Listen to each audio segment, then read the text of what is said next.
Ouais, qu'est-ce que tu voulais dire, Yoav? On avait une question de Yoav.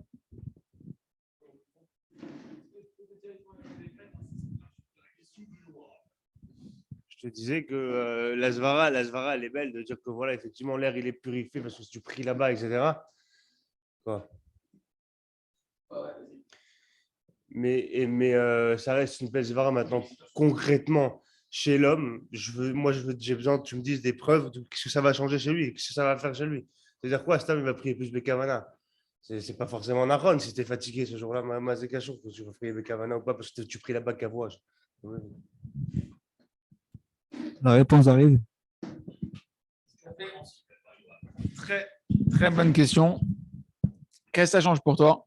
En plus, si je suis fatigué, qu'est-ce que ça va me changer? Moi, je suis fatigué en plus, etc. etc. Hein, dans Or Hadash, on explique bien ensemble d'où elle provient la fatigue. La fatigue, elle provient d'une inconscience d'Hachem. Moins tu es connecté à Hachem, plus tu es fatigué. Cet endroit-là, toi, maintenant, tu l'as purifié. C'est quoi que tu l'as purifié? Tu as amené une connexion avec Hachem. Tu as dévoilé Hachem au fur et à mesure que tu pries.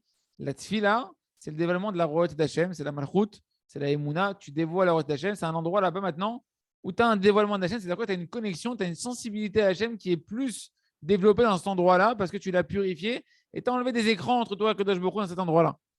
Donc, une personne qui va être là-bas, au contraire, même si elle est fatiguée, le fait qu'elle se reconnaisse à cet endroit-là où là-bas Hachem est dévoilé, ça va le revitaliser. Parce que qu'est-ce qui vitalise un homme? C'est la connexion avec Hachem. Et donc, si une personne s'habitue à prier au même endroit toujours, avec cette émouna-là, et en plus, si jamais elle tape des mains, alors cet endroit-là, c'est un endroit où Hachem, il peut se reconnecter avec Hachem plus facilement. Donc, il va s'éveiller plus facilement dans la tefila. Il va se connecter, son cœur il va s'ouvrir plus dans la tefila, et donc cette tefila elle va passer plus facilement. Ok?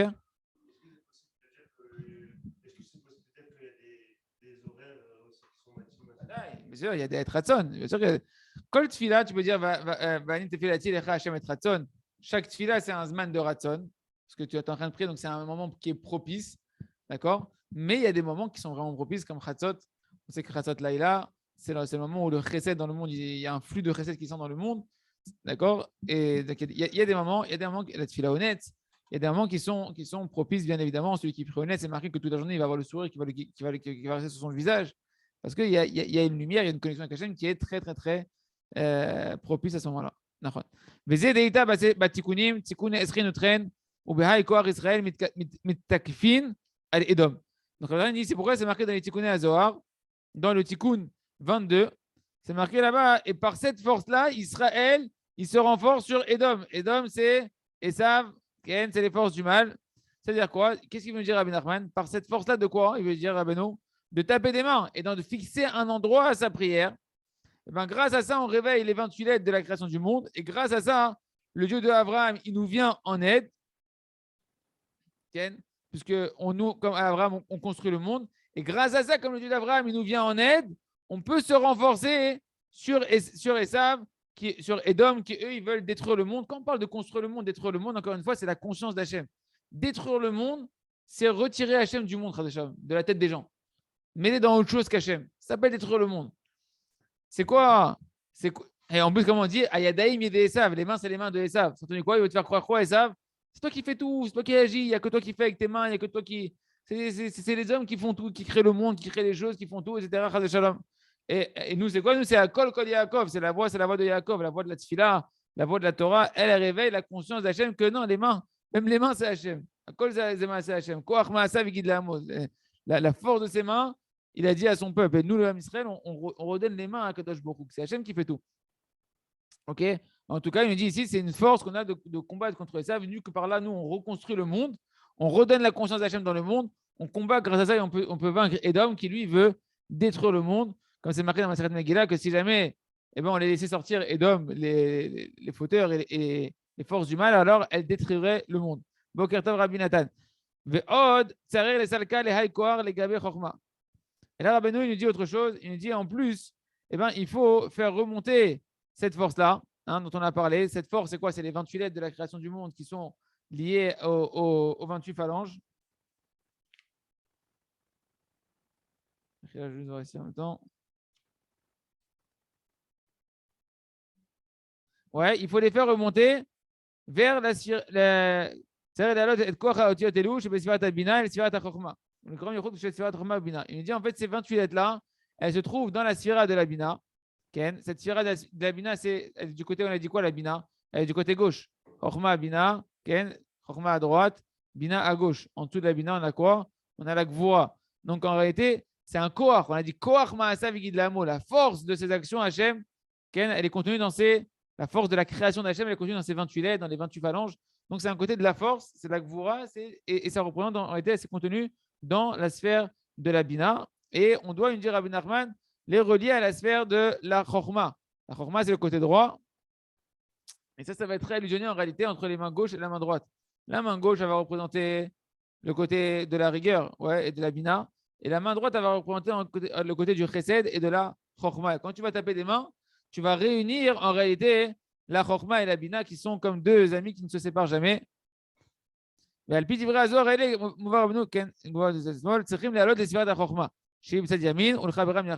le Zohar, il faut relier donc la sphère de la Bina avec la sphère de la Chorma. Et toi, quand tu vas faire ça, quand tu vas taper des mains, eh ben, c'est ce que tu vas faire.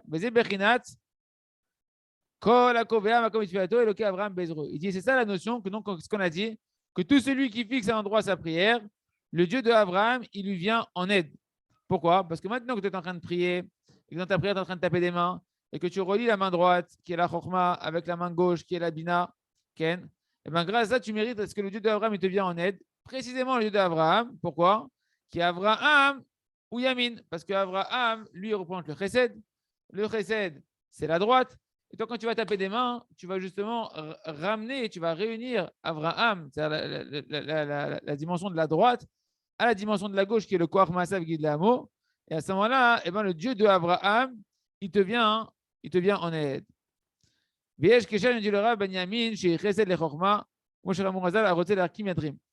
il y a un lien avec la droite et la tfila et la sagesse. Tout ce qu'on est en train de voir ici. On dit que la droite, c'est la chorma. D'accord? On parle de la tfila ici. Il dit, c'est marqué dans ma série de Bavatra. C'est marqué à Rotzel Arkim Yadrim. Celui qui va être intelligent, dans la Hamida, qu'est-ce qu'il doit faire? Il doit se tourner vers le Darom, vers le sud. Or, le sud par rapport à l'est, il est à droite. Okay? Si tu te mets du côté est, le sud, il sera à droite. Quand tu es dans le Beth Amikdash, en réalité, la menorah, elle était au sud. Donc, la menorah, elle représentait la lumière de la menorah, elle représentait la lumière de la chorma, la lumière de la Torah, la lumière de la sagesse. C'est ça que les Grecs, ils ont impurifié. Donc, celui qui veut être intelligent, Khamim dit quoi? Quand tu pries, tourne-toi vers le côté droit, tourne-toi un peu vers la droite par rapport à l'est, vers le sud, et tu vas capter la lumière de la menorah, la lumière de la sagesse. Donc, tu vois quoi? Tu vois qu'en réalité, eh ben, la droite, comme on parle ici de la main droite, quand tu vas taper des mains, tu vas la réunir avec la main gauche. La main droite, elle représente la chorma, et elle représente en réalité le chesed, qui est la notion de Abraham. C'est ça que le Dieu de Abraham, il va te venir en aide. Okay. Comme ça,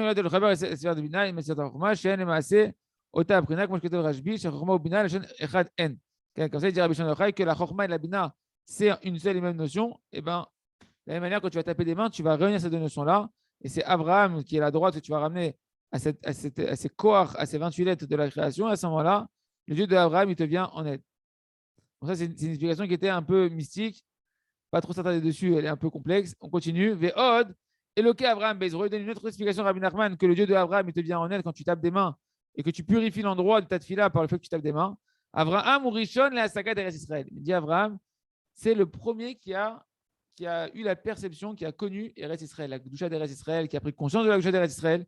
Kedeita Bazoar, c'est marqué dans le Zohar qu'avant même que Hachem il dise à Abraham d'aller en Eretz Israël, Abraham il avait déjà découvert la Gdusha d'Eretz Israël.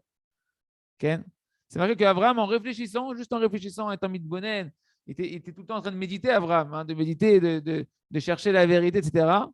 Et ben, il est arrivé à percevoir que Eretz Israël, c'était l'endroit, le centre du monde, qui était le nombril du monde, si on peut dire ainsi, et que de là-bas, le monde, il était abreuvé, qui tirait toute sa force. Abraham, il était déjà arrivé à ça. C'est marqué dans le Midrash Seder HaOlam, qu'Abraham, il est déjà venu en Eretz Israël avant que Hachem lui dise va l'Ech Lecha. Nous, on croit que c'est quand Hachem lui a dit l'Ech Lecha, pars de ton pays, etc., et va vers la terre que je t'indiquerai. On pense que c'est après qu'Abraham il a rencontré Eretz Israël. Et ben, le Midrash dit que non, Abraham il avait déjà tout seul trouvé Eretz Israël. D'accord? fait. Et donc, c'est le premier qui croit, Abraham, qui a connu la Gdusha, qui a pris conscience de ce que c'est la Gdusha d'Eretz Israël. Comme c'est marqué, Takel Betikla, il a pesé avec la balance de son intelligence pour trouver quelle terre est l'endroit le plus principal du monde et quelle nation qui correspond à cette spiritualité il doit se trouver là-bas. Ça, c'est Abraham, il a fait ça tout seul. C'est pourquoi. Qu'est-ce qu'il dit ici? Béchakal, et il a pesé avec son intelligence. Et donc, lui, il réfléchissait, mais quel endroit est le plus kadosh jusqu'à qu'il a trouvé là-bas et quelle nation qui doit vivre là-bas jusqu'à ce qu'on lui a dévoilé à Abraham. Jusqu'à ce que Kadosh Baruch Hu, c'est quoi il a compris c'est quoi le secret d'Eretz Israël et que Eretz Israël, en réalité, c'est une terre de Emouna, que Eretz Israël, c'est une terre de Tefila. Kacha Abraham, il est arrivé tout seul à cette compréhension-là de tout ce qu'il nous dit Rabbi Nachman sur Eretz Israël, que c'est une terre de Emouna, etc., une terre de Tefila. Abraham, il est arrivé par lui-même. C'est pourquoi celui qui maintenant qui va fixer un endroit pour sa prière, comme Abraham Avino, et qui va en plus taper des mains là-bas pour dévoiler à Kadosh Baruch Hu là-bas, dévoiler la spiritualité de la Gdusha d'Eretz Israël dans cet endroit-là, et qui mérite donc de quoi d'attirer sur lui la Gdusha d'Eretz Israël. Alors tu es en train de faire comme Abraham Avino, Kaviachol à ton niveau, à toi, tu es en train de redévoiler les Asagod de la Gdusha d'Eretz Israël. La grandeur, c'est quoi Eretz Israël?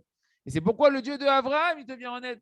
Parce que comme Abraham qui a dévoilé la Gdusha d'Eretz Israël, la propriété d'Eretz Israël qui est la Emouna, qui est la Tfila, toi quand tu pries maintenant et que tu redévoiles cette dimension d'Hachem dans la Tfila, dans la Emouna et que tu ramènes Akadosh Baruch Hu dans cette ère où tu es en train de prier, alors tu es comme Abraham Avinu et le Dieu de Abraham, il va te venir en aide. Donc pour conclure, on voit les trois explications qu'on a vues. Pourquoi le Dieu d'Abraham il te vient en aide? Première chose, que quand tu tapes des mains, eh ben, tu retires l'air impur qui est ici et tu attires ici un air pur d'Eretz Israël. Et en ça, tu reconstruis le monde de nouveau, tu l'as purifié le monde comme si tu l'avais reconstruit, comme Abraham, qui est la qualité du chesed, que le monde a été créé par le chesed. Donc le Dieu d'Abraham, il te vient en aide. Deuxième explication, parce qu'un homme qui va taper des mains, eh ben, il va unir la bina et la chorma, la main droite et la main gauche. La bina, c'est la gauche, la chorma, c'est la droite. D'accord? Et donc, tu vas inclure la gauche dans la droite, et la droite, c'est Abraham. Donc, le Dieu de Abraham, il te vient en aide. La droite, c'est le chesed, c'est Abraham. Donc, le Dieu d'Abraham, il te vient en aide. Et celle-là, on n'a pas approfondi, parce qu'elle est un peu technique. Et la troisième, c'est parce que tu dévoiles par ta prière et en tapant des mains la Gdusha d'Eretz Israël. Et c'est Abraham le premier qui a dévoilé la Gdusha d'Eretz Israël. Et donc, le Dieu de Abraham, il te vient en aide. Et on verra devant la Tachem l'explication de ce qui est marqué dans ma série de Brachot, page 26, Tfilot, Keneged, Tmidin, Tiknoun. Ils ont dit que les prières, elles ont été instituées en regard des sacrifices quotidiens qu'on faisait du Korban Tamid. Devant la Tachem, avec les instructions qu'on a vues, que Rabbi nous a données, on pourra comprendre encore mieux cette Gemara. Ça sera la suite de Tachem demain. Donc n'oubliez pas, quand vous allez prier tout à l'heure, de taper des mains, Be'emunah Shlema, qu'on est en train de purifier l'endroit, qu'on a tissé la Gdusha d'Eretz Israël. Et comme ça, on aura le Dieu de Abraham qui sera à nos côtés, Bat Hashem, pour répondre à nos prières et nous aider. Chazak, Benitrazek.